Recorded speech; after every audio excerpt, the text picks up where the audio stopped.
I'm very honoured to have been invited by Lake Forest Library to speak about my book, American Overdose, The Opioid Tragedy in 3 Acts on July 28th.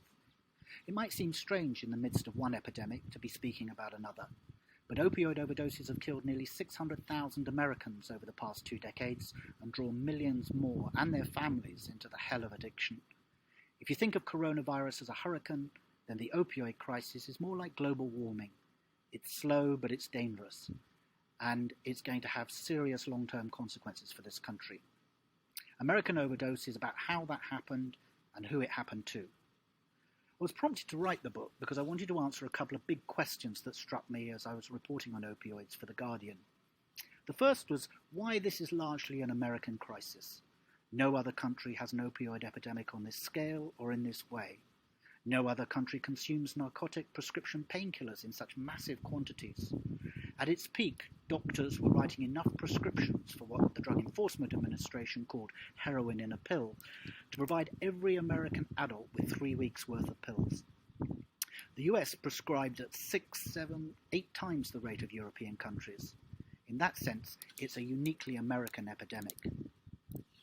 The other question that leapt out at me came from travelling in places like West Virginia and eastern Kentucky, the crucible of the epidemic. I kept hearing from people about how opioid addiction and overdoses began to escalate in the late 1990s and early 2000s, long before I think most Americans think there was an epidemic.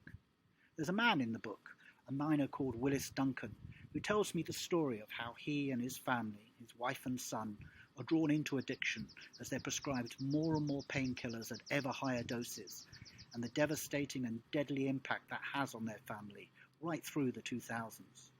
No one ever told him how dangerous these drugs were. The doctors just kept on giving him more of them. This is a picture you see across more marginalised parts of the country through the 2000s, yet there was almost no action to stop it growing. In fact, hardly anyone in authority even acknowledged it was happening, and those who were calling it an epidemic, led by scientists at the CDC, were largely ignored. This is an epidemic that began when Bill Clinton was in the White House, and it escalated through the years of George W. Bush. And it was only in the last year of Obama's administration that any president spoke about what had become the biggest drug epidemic in American history. How could this go on for more than a decade and not be taken seriously? I found some unsettling and, to be frank, shocking answers to these questions about who controls medical practice in America, the influence of the drug industry on politics and policing, and how medicines are marketed to the most vulnerable. I heard FBI and DEA agents compare executives of the opioid manufacturers to Mexican drug cartel leaders and call them dealers in Armani suits. I also dig into why the institutions that are supposed to protect the health of Americans, not least the Food and Drug Administration, were complicit or worse in the rise of opioids. And now coronavirus is making the opioid epidemic worse. Overdoses and deaths are rising again, so it's the right time to still be talking about this.